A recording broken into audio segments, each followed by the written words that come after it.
নিজের জন্য দোয়া করা, তাকওয়ার উপরে চলা, নিজের জন্য দোয়া করা, নিজের আপনজন প্রিয়জনদের জন্য দোয়া করা, নিজের দেশের জন্য দোয়া করা, সমগ্র দুনিয়ার মুসলমানদের জন্য দোয়া করা, মুসলিম দেশগুলোর জন্য দোয়া করা এবং বিশেষভাবে এই সময় ফিলিস্তিনের জন্য দোয়া করতে থাকা। দোয়া আমরা তো কিছুই করতে পারি না, অন্তত দোয়া তো করা উচিত আমাদের। আল্লাহ পাকের নিকট বলা চাই, নিজেরা তওবা ইস্তেগফার করতে থাকা চাই, দোয়াও করতে থাকা চাই। ফিলিস্তিনের জন্য, গাজার জন্য খাস ভাবে দোয়া করা। আল্লাহ আমাদের তৌফিক দেন। নিজেদের দেশের জন্য দোয়া করা, যারা রাজনীতি করেন তাদের জন্য দোয়া করা।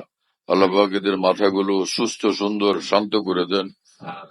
রাজনীতিবিদরা দেশ চালান, তো দেশ তো চালাবেন যদি তাদের মাথা সুস্থ থাকে, শুদ্ধ থাকে, তখন শুদ্ধভাবে দেশ চালাবেন। আর রাজনীতিবিদের মাথায় যদি নষ্ট হয়, তাহলে দেশ তো নষ্ট ভাবে চালাবে, কিন্তু সমগ্র দেশ এবং দেশবাসী ক্ষতিগ্রস্ত হবে। এই জন্য এদের জন্য দোয়া করতে থাকা চাই আল্লাহ পাকের নিকট। আমরা তো এদের সঙ্গে পারবো না, আল্লাহর কাছে তো বলতে পারবো। যে ক্ষমতাধর হয়ে যান এক একজন, পরে তো আর তাদের সঙ্গে কথাও বলা যায় না। আর মানুষের কোনো কথা তারা শুনতে রাজি হন না, তাই না? ওই মিছিল করে, অবরোধ করে, ঘেরাও করে, আন্দোলন করে, সংগ্রাম করে। এটা যখন তীব্র রূপ নেয় তখন হয়তো দাবি টাবি মানে, আর নাহলে এমনি বুঝায় বললে তো কোনো দাবি সরকারগুলো মানতে চায় না।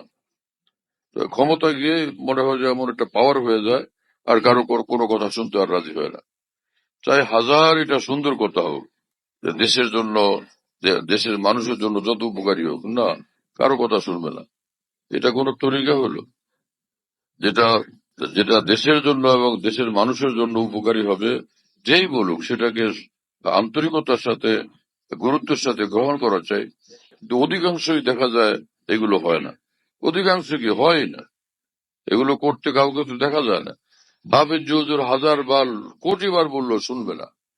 আর একজন নায়ক নায়িকা, সে ফিল্ডে আসা নেতৃত্বের ময়দানে কিছু বললে সেটা গুরুত্বপূর্ণ হয়ে যায়।